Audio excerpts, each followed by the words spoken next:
2, 3.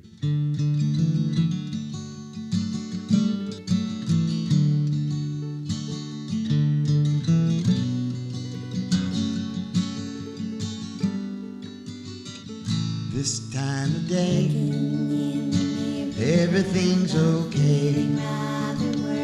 I take a long look around, I have to say, this time of year, it becomes clear.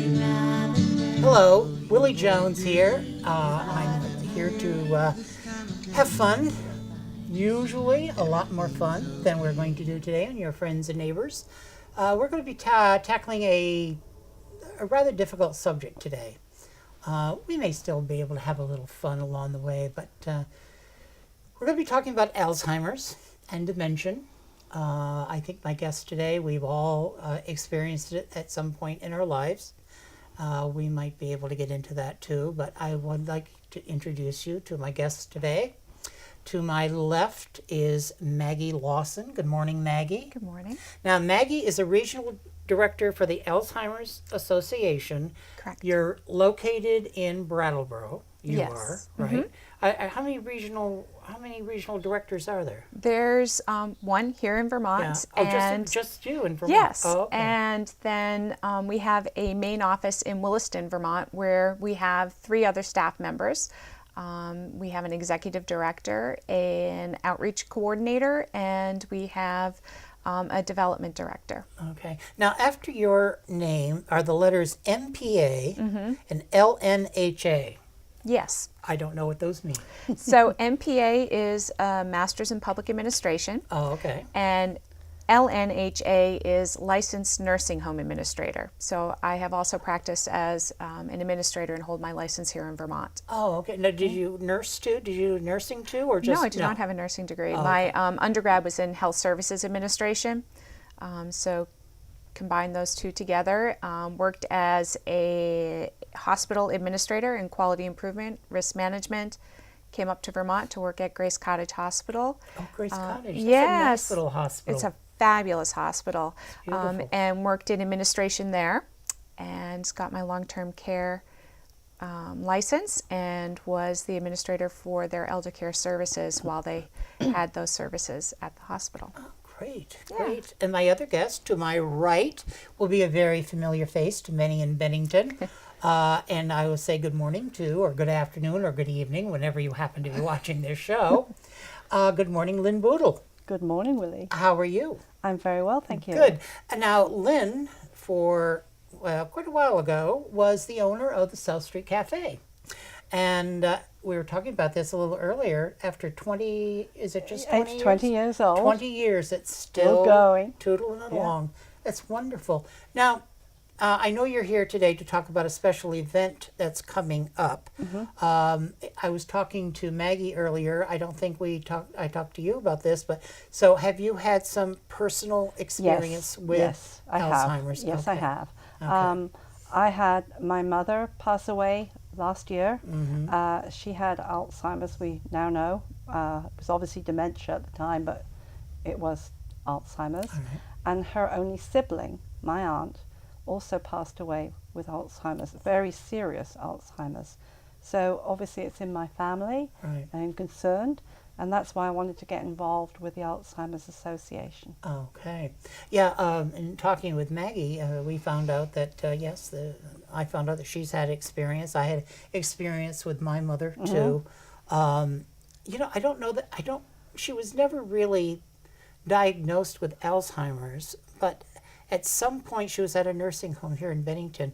She just started when she went to the nursing home, my mother was a very sociable person, very, very sociable. And when we went for an interview, I said, "Oh, she'll be wonderful with everybody." But she got she got sort of sullen, and she didn't get along a lot. And towards the end, they thought she might be a danger to herself or to a patient, so they sent her to Centers for Living and Rehabilitation.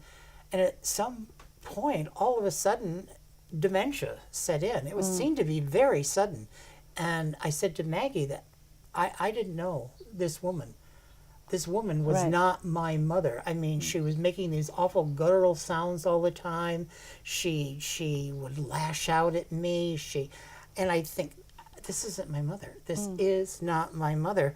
But yesterday, when I was getting ideas together for the show, it dawned on me, but there was something about my mother that I knew it was my mother, and it was her complexion.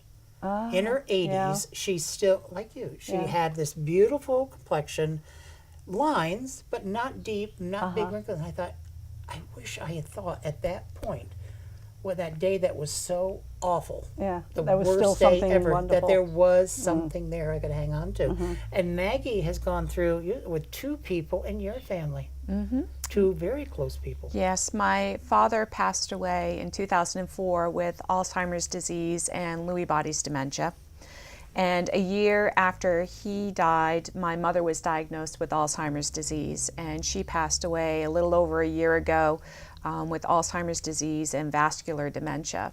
So I've seen both my parents succumb to this disease, and obviously my family experienced this, and it takes a toll on the family. It's just not the person with dementia, it's really a family disease.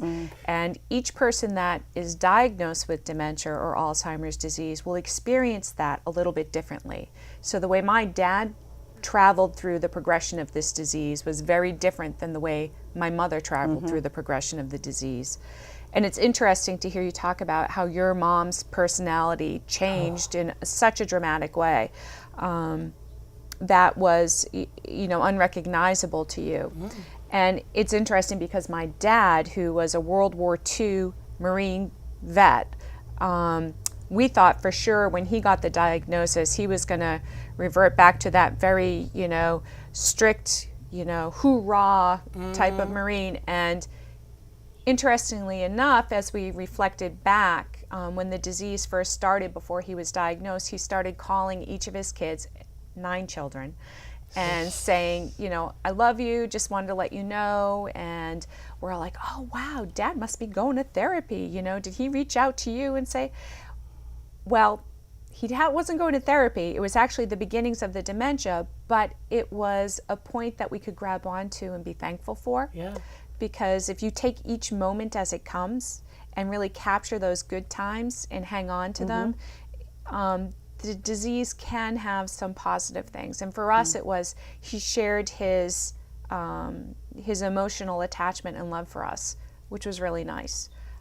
So not everyone takes the path of having a horrible experience through it. It's challenging, definitely. We were talking about how you have to find some humor too. Right, and it's never easy, but there are moments of joy. When he was getting ill, when he was beginning to get ill and stuff, did he talk more about being in the armed services? My wife's father would never talk about World War II. All he would talk about was the wonderful times he had in England, and he went to shows, he went to the theater, he would talk about that until he got sick. He never once. But when he got sick, he started talking about his memories of the war. Oh, that's which was interesting. so, but I've heard other people say the same thing. Yeah. Now, it can be a 24/7. Now, did you take care, Lynn, did you take care of your folks? Because my family are in England. Oh, So okay. I was remote from it, so I would only see my mother when I would visit, perhaps every 12 or 18 months. So I was hearing the progression through my sister, who was the main caregiver, because my aunt did not have any children.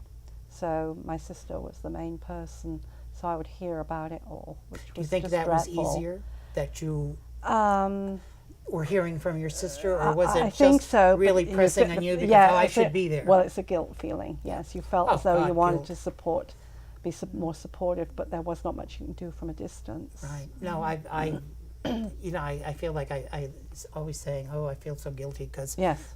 I didn't do this or I Yes. didn't do that, and, Yes. and it was usually to do with sickness or think, what could I have done for my mother? What could I have done for my wife? It's always there. But you are here today really to talk about this Alzheimer's walk that's coming up That's in right. September 28th. Yes. So why don't you, before we get more involved here, tell us a little bit about the walk. Okay, well, on September the 28th, which is a Sunday, there's going to be the Bennington Walk to End Alzheimer's. It's going to be up at Willow Park, the upper pavilion. Okay. And we're encouraging people to come and walk or make a team or join a team. I'm excited because I've never been part of one of these walks. This is the first time I've done it. So Maggie will probably be able to help us and tell us a little bit more about the walks, but I'm looking forward to it. And I have actually a team member. I am a team leader, actually. Oh, you're the and leader. I belong to our local Curves, and Curves is supporting the walk and have a team, and I'm the team leader. So we're busy raising funds within the club, both personally and within the club. How big is your team? Well, at the moment, I think there's 12 or 14 Oh, of wow. us at least Good. already. That's wonderful. Yes, and we have a goal of raising $1,000, and I think we're well on the way to 700 or 800 so So far. how are you raising your money? Well, it's a mixture. Well, you can either raise your money personally, which I am doing, and my friends and relatives have been very generous in sending me donations on my behalf. But also, in Curves, we're asking people to walk with no expectation of them raising money. We're raising money within the club Right. for the Alzheimer's Association. And as an aside, Curves has taken this charity on because Alzheimer's and dementia affect women so much, either as a sufferer, but also as a caregiver. Most of the caregivers are women. Yeah. So I that's wanna why really get into that in a while. Curves has embraced that. So within the club, we're got a 50-50, Oh, that's good. which I think is getting drawn now. I don't know if I'm going to win anything. Okay. We're going to have a open house in a week or so's time, and during that time we're going to have a silent auction. Oh. And the club itself, the owners provide water at 50 cents for anybody who didn't bring their own water when they work out. And during this time, all that money is going to our team for the Alzheimer's That's walk. great. And they're That's also, great. Curves is also a local sponsor as well. They're a community Yes, they sponsor are. for the walk as well, which is wonderful. Yeah. We also have the hospital, who is a community sponsor, and the memory clinic here in town is a statewide sponsor for the event. So we're getting a lot of support from the Bennington area. Yeah, I met the two women from the memory clinic. I can't remember. I know they used to. I think they were the ones that did a radio show on WBTN. Okay. Maybe, I yeah. can't remember their names though. I wish I could remember. But somebody was doing a thing on memory and Alzheimer's at the station. So how many of these walks are going on? They don't all happen at the same time, I'm assuming. No, they do all happen in the month of September, and this is a nationwide campaign, but we do have 5 walks here in Vermont. We've got the Bennington Walk, which is coming up on the 28th, but prior to that, on the 14th, there's a walk in Brattleboro, there's a walk in St. Johnsbury, and there is a walk in Rutland, all on that weekend. Oh, okay. Then on the weekend of the 21st, we have our flagship walk, which is at the Shelburne Museum, where we have over 600 participants come, and we last year raised, I think it was $120,000 or $130,000 at that walk, with our walk in Bennington last year raising about, I think it was $6,000, so we're looking towards a $10,000 goal this year, having a lot of growth, and like I said, we're getting so much support from the community. It's wonderful. So we have the smaller community walks, but we also have that large walk, and the money that is raised from these walks not only helps support the work that we do here in Vermont, but it also helps support research. It also helps support our 24/7 helpline, which is at 1-800-272-3900, and our website, which is www.alz.org. So these resources cover probably greater than a third of our operating budget here in Vermont, and then nationally go to support the research, the programs and services that we use here in Vermont. We can probably make sure we get those numbers at the end of the show. Absolutely. Get them on the Sure. get them on the screen.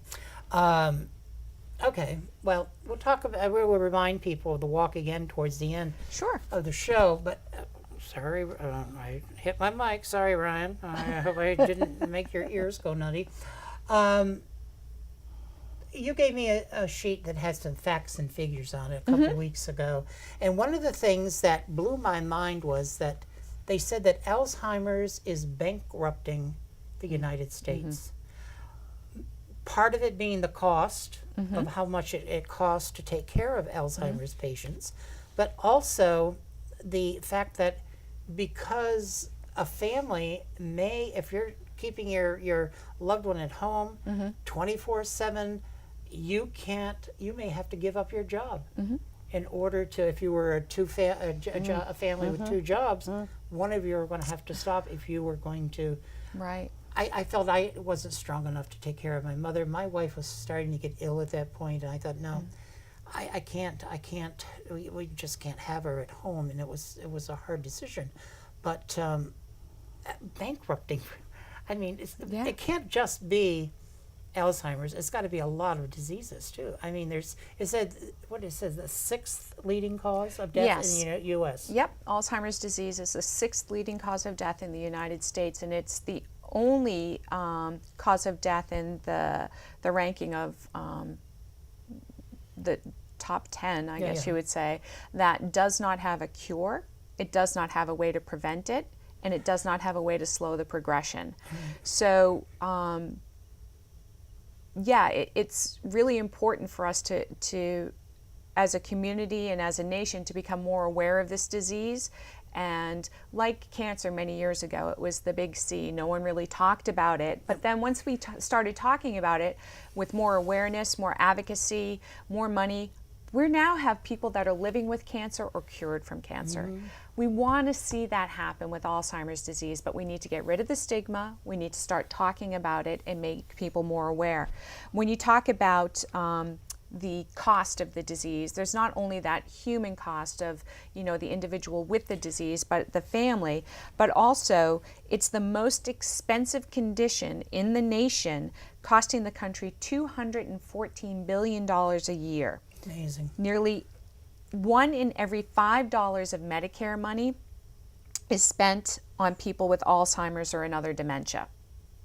So as age is the greatest risk for Alzheimer's disease, with the baby boomers coming to age, we're looking at a large group of our population that are going to be in the highest area of risk. And as they age, their risk factor increases. So 1 in 8 people at age 65 will be diagnosed with Alzheimer's disease. And by the age of 85, greater than 33% of the people will have Alzheimer's disease or related dementia. So the three of us, if we're fortunate enough to make it to 85, one of us will have Alzheimer's disease or dementia. Okay, go ahead. But that also doesn't count into the fact not only the people who have dementia, but for all those who are caring for them. They need support too. Absolutely. They need support. And that's the Alzheimer's Association is there for people. That's one of the things that we do. We not only provide access to research funding for researchers, but we also provide advocacy. So we're up on the Hill all the time down in DC, and here in the state of Vermont we're working with the Governor's Commission on Alzheimer's disease and related dementia to help make changes in the allocation of funding to not only support research but also to support caregivers of persons with dementia.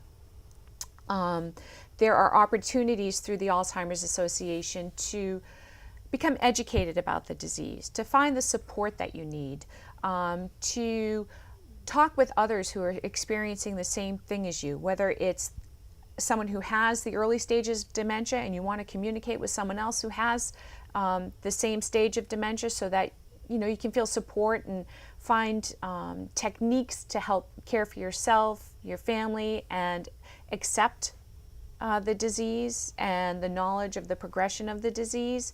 We have that for people. We also have support for our caregivers. Again, that 24/7 helpline, any time of the day or night, someone can call, and a master's leveled counselor or social worker will be there, someone who is an expert in helping navigate the progression of this disease and understanding what local resources are available to help support that person with dementia or the family.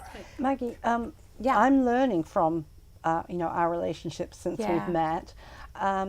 And the thing I learned, and perhaps this needs to be elaborated, Sure. is that people say, well, what's dementia and what's Alzheimer's? Right. And my understanding is, and let me see if I've got this right, Okay. that you can equate dementia to like cancer. It's the overall Correct. umbrella of memory problems. Correct. And that Alzheimer is one of those. Just as leukemia is a blood cancer, Alzheimer's disease is a dementia. That was a very good explanation. Very good. So yes, dementia is that overall terminology or umbrella term, Yeah. excellent analogy, that talks about the loss of memory, short-term memory, and other losses that are significant enough to impact your daily life. So that's dementia. But then there are different types of dementia, Alzheimer's being the most common form of dementia, with being about 70% of all dementias are Alzheimer's disease. And then there are others. You heard me mention my mom had Alzheimer's with vascular dementia caused by strokes. My dad had Alzheimer's with Lewy bodies dementia, which is another type of dementia. Lewy body. Lewy body dementia, yes. And then there are mixed dementias, like my parents had, where you have the Alzheimer's disease and the Lewy bodies. Alzheimer's disease and another type of dementia.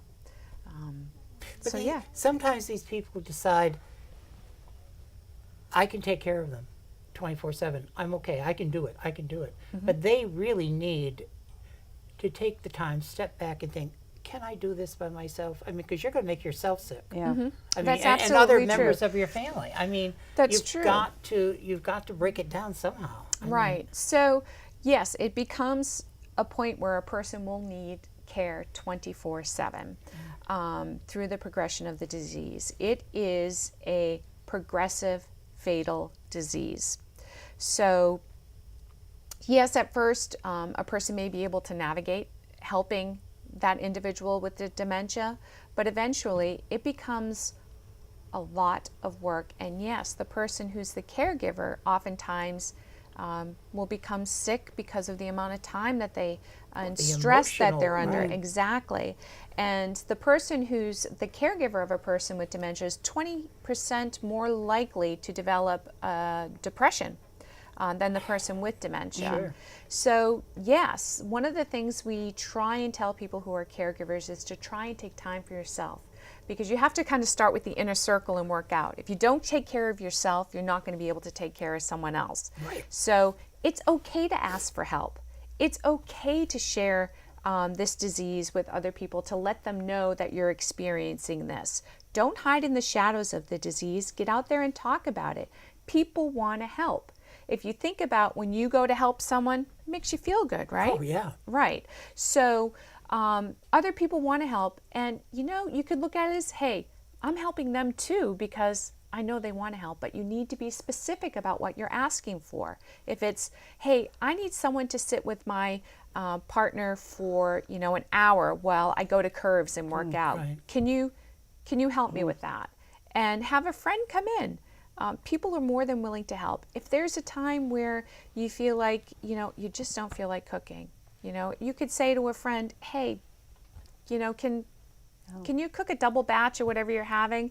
And people will be more than glad to help you. The other thing is there are resources here in Bennington County that you can tap into. The Area Agency on Aging, the Southwestern Vermont Council on Aging, has dementia respite grants that if people qualify, there's funding to help support caregivers. Also, there are Meals on Wheels. There's Project Independence, the Bennington Project Independence. Right. So as a person progresses through the disease, there's the opportunity for them to visit an adult day program so that the care partner has time to either go to work or just to have time for themselves. There are many opportunities in our community to help support caregivers. You just need to tap into them. And you can do that through, again, calling our 24/7 helpline or by calling the local area agency on aging and their senior helpline.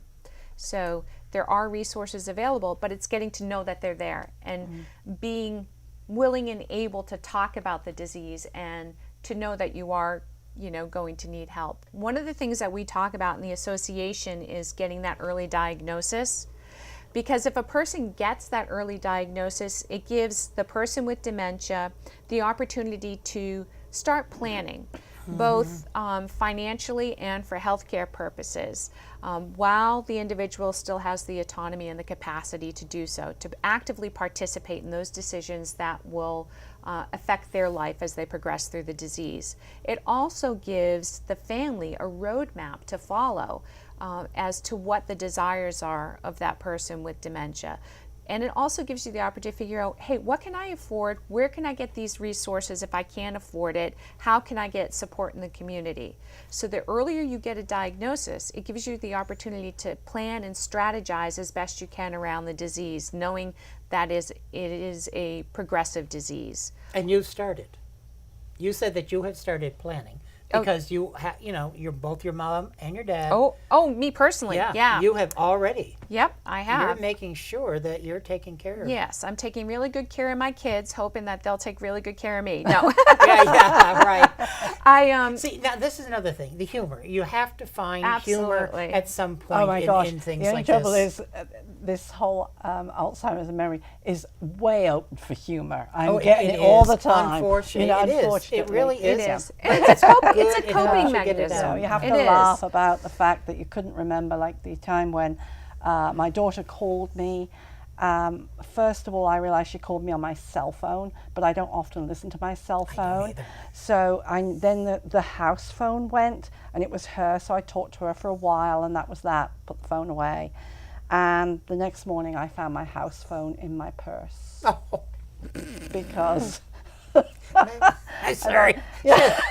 But at least I knew what it was for. Right. At least Right. I knew, Right. this is my house phone. Yeah. And You know I what? know what I did. This is a great segue into what is normal Yes, memory what is- loss due to aging. Yes, because And- I go to the refrigerator, open up the door, and think, And what did I come why for? am I? Oh no, I wanted to get something out of the cupboard, and you think, oh God, is it Exactly. starting? Is Or it I go to the starting? microwave instead of the refrigerator because they're right next to each Right, other. right. Right. Okay. So this happens to all of us. Oh, yeah. So, where did I put my keys? How many of you lost your keys within the last week? Billfold. Yeah, exactly. Okay. So there is a natural progression as we age that our brains have the impact of age, just like our bodies. Think about when you were 20 years old. Are you as nimble and flexible and as strong as you were when you were 20? I wish. Yeah, exactly. Well, same happens with the brain. We age. So there are these little gaps that we have. But the difference is that with those normal gaps, you're able to step back and, go through, walk back and say, okay, where did I put those keys? And then when you find the keys, you know what they're for. Exactly. And the person with dementia, it's not always so clear. Yeah. It's not clear at all. It's confusing. People will wake up in their own bedroom after 50 years and where am I? Sometimes when we go on vacation, we'll wake up in the middle of the night and go, where am I? And then you go, oh yeah, I'm on right. vacation, and then roll back over and go to sleep. So there's a definite difference. That memory loss that we're talking about with dementia is, again, significant enough to impact your daily life. The little bloops in memory that we have as we age, that happens to everyone. But again, we're able to trace our steps, reflect back. When you go into the living room looking for something and you can't remember what it was, but you get back to the kitchen, Then you you go, remember. I remember what I went in the living room for. Right. Again, those are all normal. I'm terrible with the remote control. I want the mute. Wait a minute. I'm terrible remembering which button I'm supposed to push. I blame just that on my drives- eyesight. It drives me nuts. It drives me nuts. Yeah, my classic one, because I think we all have something, is when I take my car keys and I go to unlock my house door by pressing the button on my car key. Right, And then I look right. around going, I hope nobody saw that. Right. So it happens to all of us. But there are certain warning signs that are kind of red flags for Alzheimer's disease. And if you have these symptoms, it's worth going to the doctor to find out, hey, is this Alzheimer's disease, dementia, or is it something else?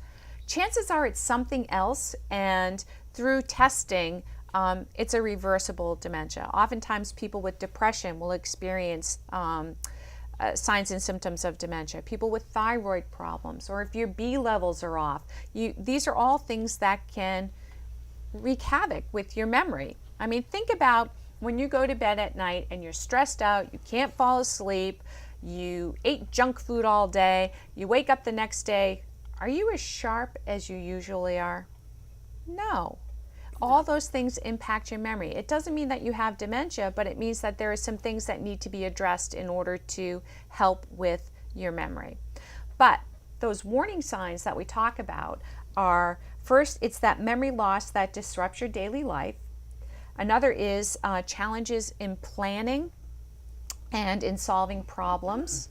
Another is difficulty completing familiar tasks. Another is confusion with time or place. Another, trouble understanding visual images and spatial relationships. New problems with words, speaking, or writing. It's not necessarily that, what's that word? How many of you have a whatchamacallit or who's a mawetzi at home? Yeah, we all have those, but it's really calling a watch your arm clock, because you just can't Remember that word. Yeah, remember that word. Well, I love when people are together, you're with friends, and you start off the story. And you're having, let's see, and then the other person, they chime in. We all sort of work together to tell this one story to get it out, because, oh God, it drives me nuts. Right, exactly. So another thing that we talked about was misplacing things and losing the ability to retrace your steps. Decreased or poor judgment. People with dementia are really targets for telemarketers. Yeah. So withdrawal from work or social activities. Oftentimes, there are times in life where you're just like, I don't feel like going out. I don't feel like being around people. That happens occasionally to all of us. Oh, yeah. But what we're talking about with this withdrawal from social activities is that it becomes too overwhelming. Our brain is not firing at 100%, and our sensory perception is off, so that the lights, the temperature, the colors, the sounds are all overwhelming for the person with dementia. So it's easier to stay in and have your world a little bit smaller and a little bit more familiar, because it's easier to navigate. So that happens. And interjecting on that, I remember my mother withdrew socially, and her reasoning, I think, was because it embarrassed her. It embarrassed her that she knew she was having issues with her memory, and when that happened, it was embarrassing to her. So it was easier not to engage socially than be embarrassed. Yeah. We would have my mother come to dinner, or for Christmas, Thanksgiving, different things, and she'd be there for just so long, and we'd be done enough. eating, and That's it. I She need to needs to go. go home. And That's you know, right. and we knew Yes. she wasn't happy at the nursing home, but she had found a comfort there. She had that little room. Yes. She did have a nice place to sit that was out in the big living room and stuff like that. But she'd get to a moment you could just tell she had to leave the house. Yeah. And that was a little hard to begin, because we thought, she should be comfortable here and all. No, she couldn't wait to get out. I think That's really once common. someone goes to a facility, I think that becomes their world.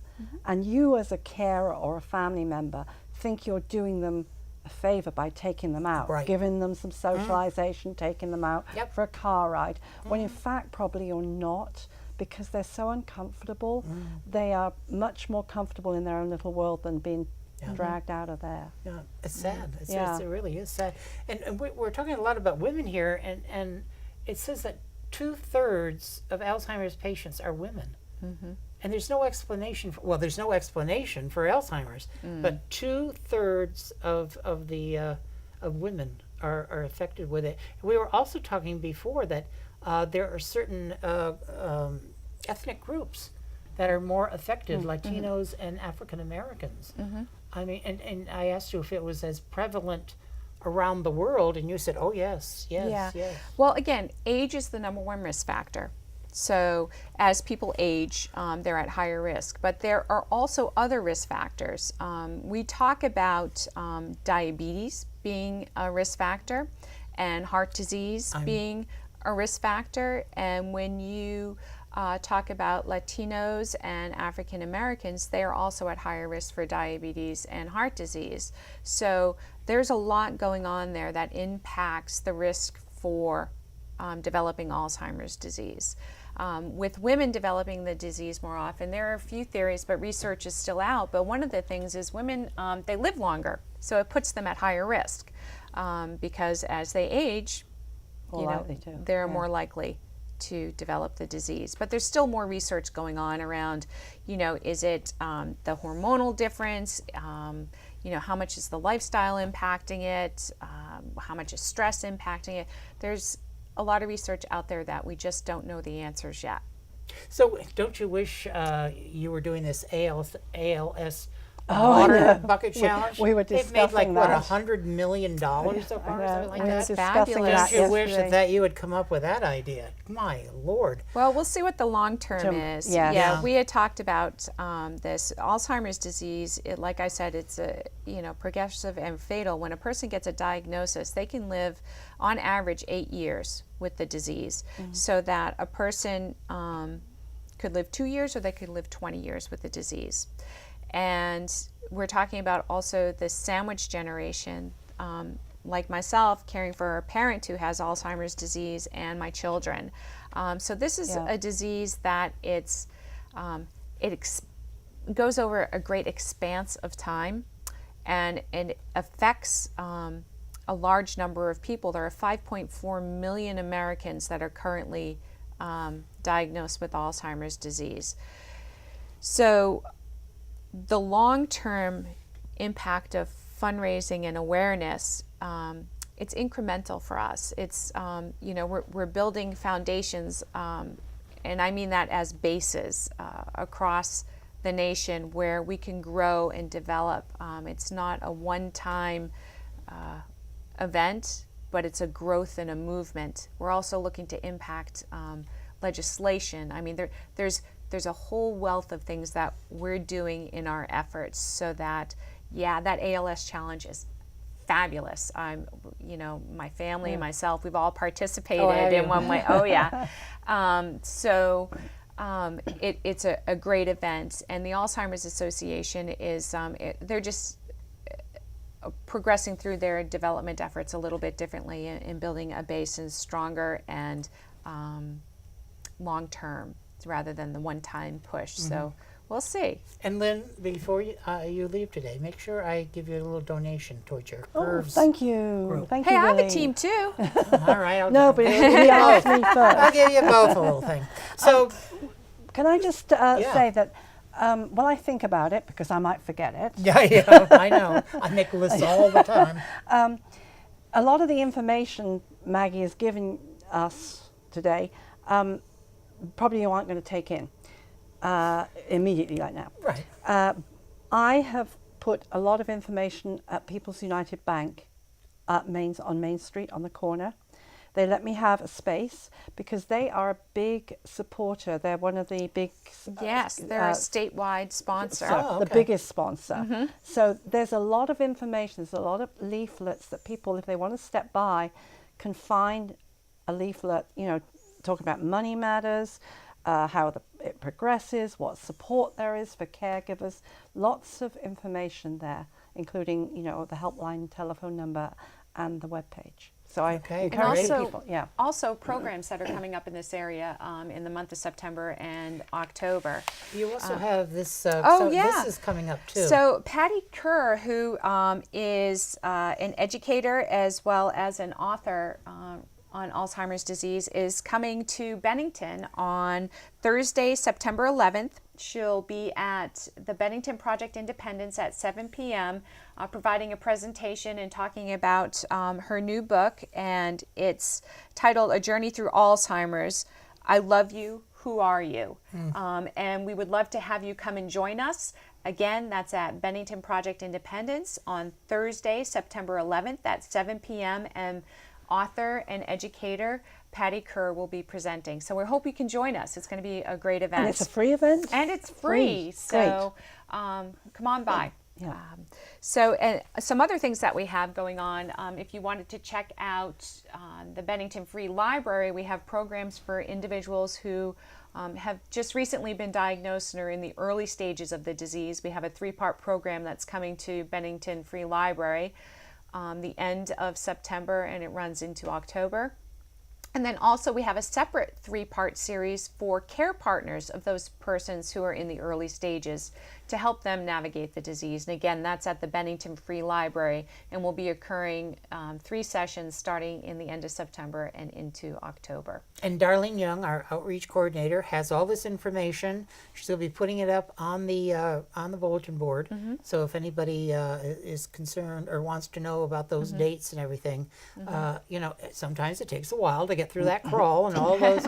But it's an important thing, I think, Right. for the community to have this wonderful bulletin board. Right. So if I could just say one more thing Yeah. about those programs for individuals in the early stage, we're able to bring those to this community because of the Southwestern Vermont Council on Aging. They've sponsored this event, so we're thrilled to be able to hold that at our host site, the Bennington Free Library. And if you'd like to register for those programs, again, you can call our 24/7 helpline, 1-800-272-3900. The library is very good about doing these programs for different people who are grieving or they have a lot of workshops that go on there. I need somebody, and probably I hope it's you, explain to me the brain and what they're talking about when they're talking about plaques and tangles. Sure. Okay. I'm not completely sure I understand that. Okay, so when we talk about Alzheimer's disease, the 2 hallmark signs of the disease on autopsy are the amyloid plaques and the tangles that are caused by tau protein. So my hands are a neuron, okay? So these are the dendrites and the synapses, and this is the body of the neuron.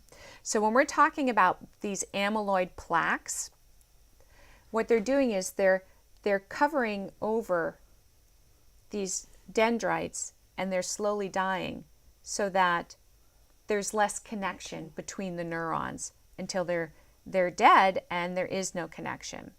Now the tau, which is another protein, is found inside the neuron and attacks the brain cell from the inside and causes it to die. So that eventually you have no connection. So if you think about the brain as, a nice, healthy brain, slowly there are death of cells and there's atrophy in the brain. And there are actually points in times where there will be holes in the brain where the disease has impacted it so significantly that there is no longer that part. She's good. Yeah, it reminds me a little bit of, not exactly, but I've gone through Bell's palsy 3 times. Oh, and when you were talking about dendrites Dendrites, stuff like that, synapses, and synapses. I still don't understand Bell's palsy. I don't know why 3 times I've had it twice really. on one side. I've been so lucky It's that not permanent. it's so this side still bothers me. I've had it twice on that side, but I never have been able to figure out how, where, why. First I used to think it was the first time I had it. I thought it was the cold that did it to me, but I've and there's no cure evidently for Bell's palsy either. I mean, I had never heard of it until I had it, and then everybody said, "Oh yeah, my aunt said, oh man, you're lucky." I mean, because I know some people, their face will collapse, it never comes back. I mean, I've been very lucky that way. But when you were talking about that, it reminded me of the having to go through that and stuff.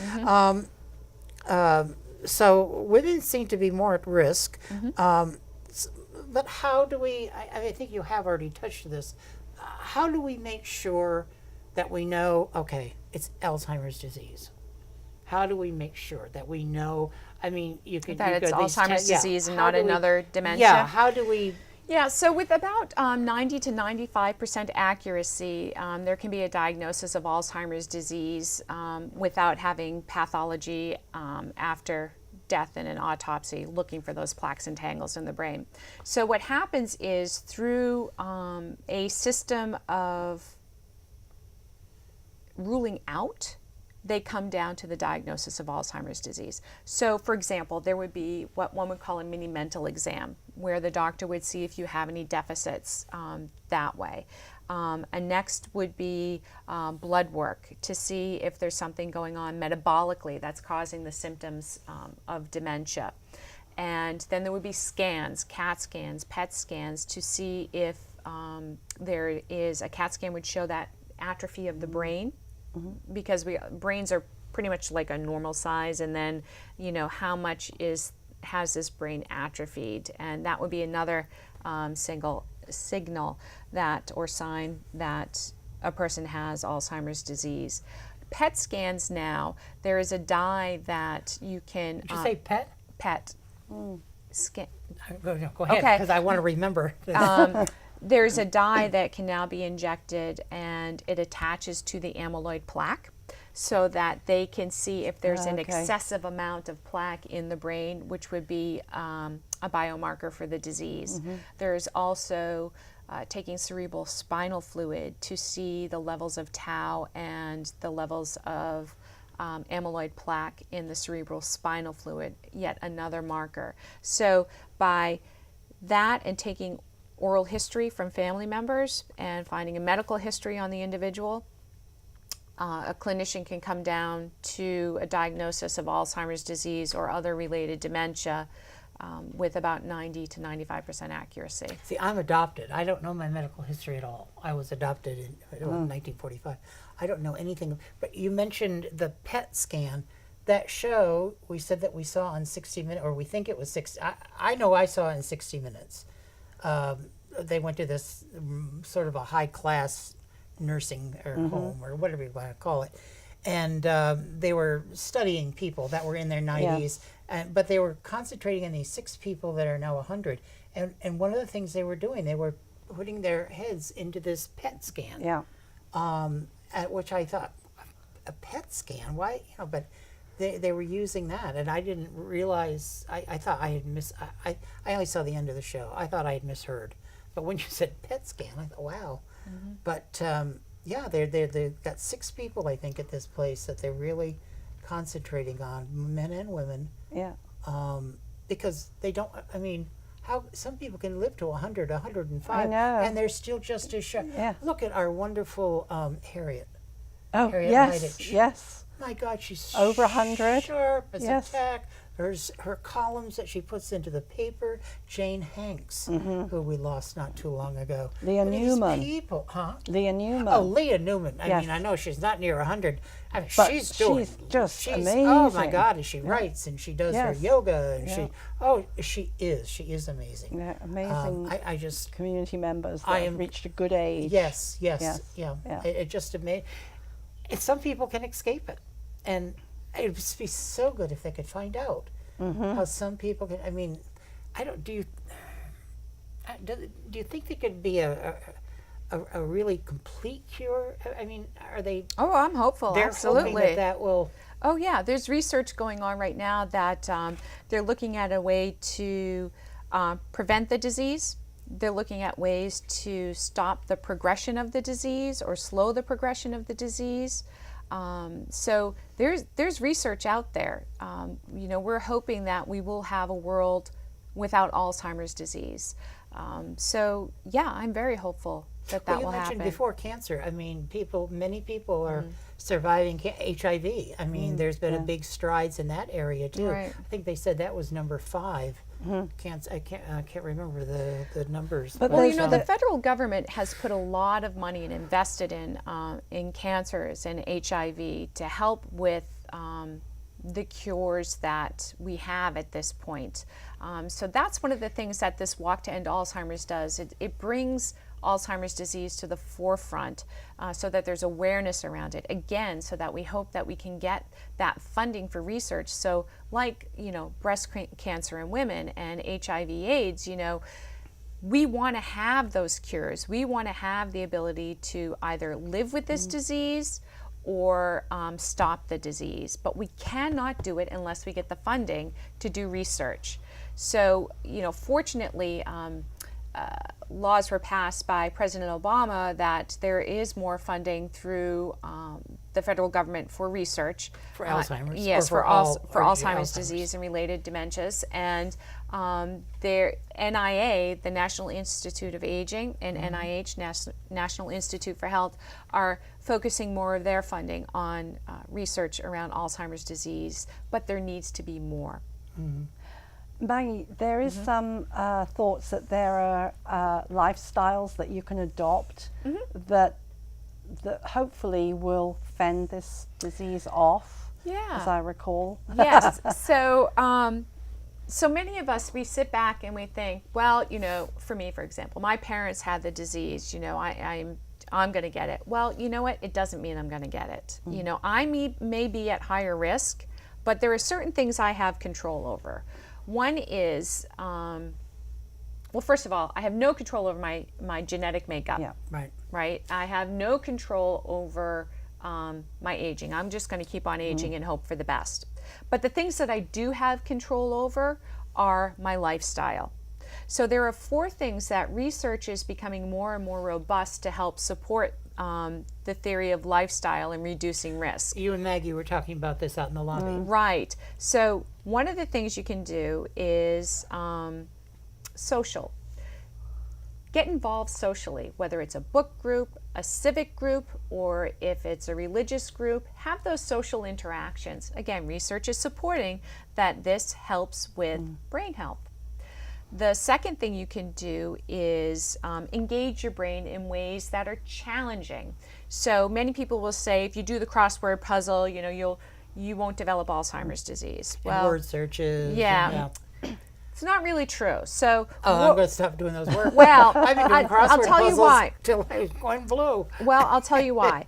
What's good about them is if they're challenging for you. It's that challenge that will make a connection in your brain that will make your brain stronger. So for each time you lose, you can gain a connection through stretching your brain a little bit. So for example, for crossword puzzles, I don't do those because I don't like them, because I spell differently than the way that they spell the words that go into the spaces.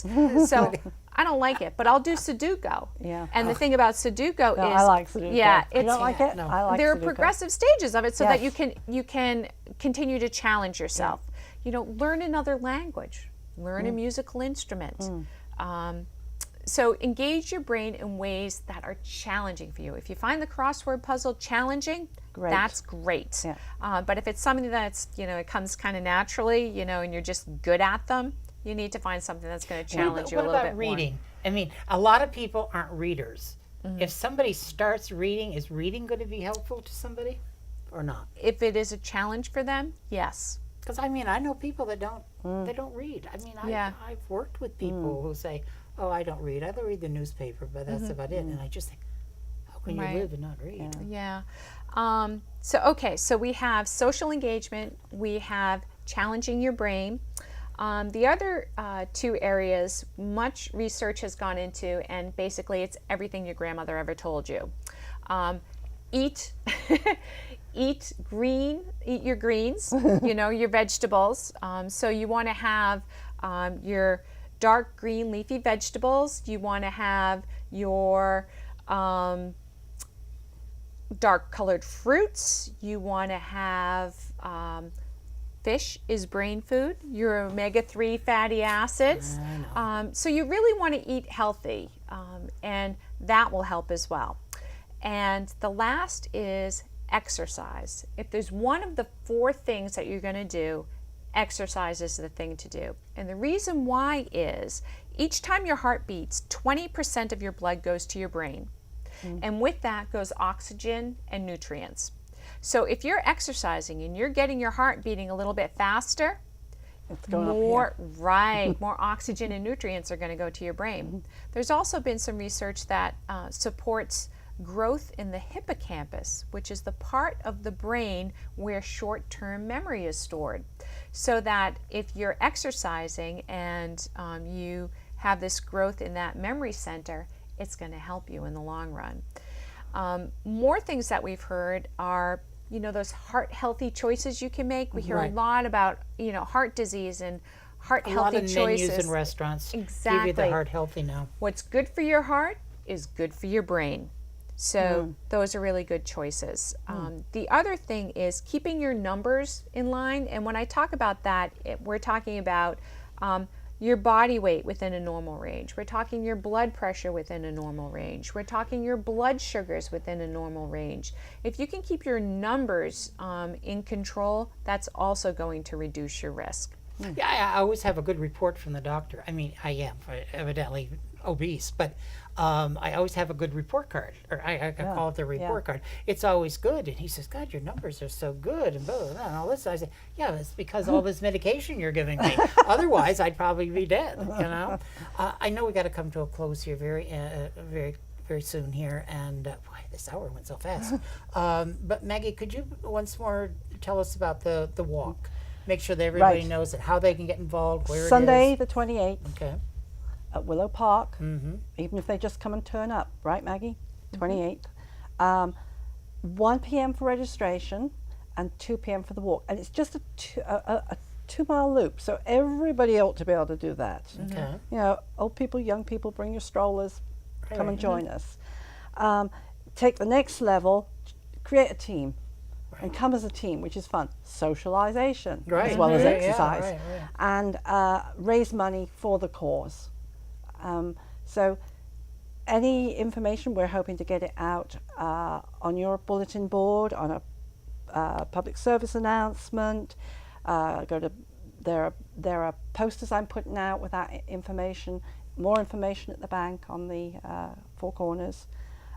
So we hope to see you there, and it's rain or shine. Rain or shine. Yeah. And if you have friends that are in St. Johnsbury, or where are the other places? St. Let them Johnsbury, know. Rutland, Brattleboro, and Shelburne. Okay, and let your friends know that it's going to be happening in maybe in your area too, and you might want to get involved. Well, this has been very informative, very interesting to me. A little more serious than my show usually is, but this is. I hope that everybody that's been listening, paying attention today, or viewing this show, if there is somebody in your family that is suffering Alzheimer's, dementia, feel that if you need the help, get it. Don't just think I can take care of this myself. I can do this. Or if you know somebody who lives by themselves and you think, God, maybe this is happening to them. If you can be helpful to those people, because I know a lot of people live on their own.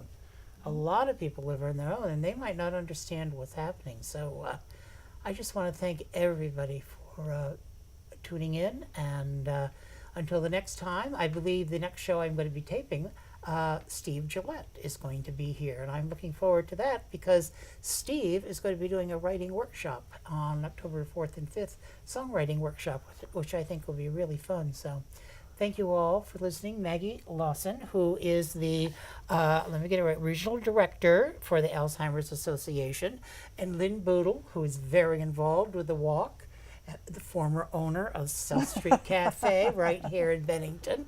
I love a British accent. Oh, you do? Oh, yeah. Like I British. said, you don't have... Oh, that's right. I don't have an accent. I don't have an accent. I do. You have an accent. That's right. It's a good thing you're not Irish, because that would really do it.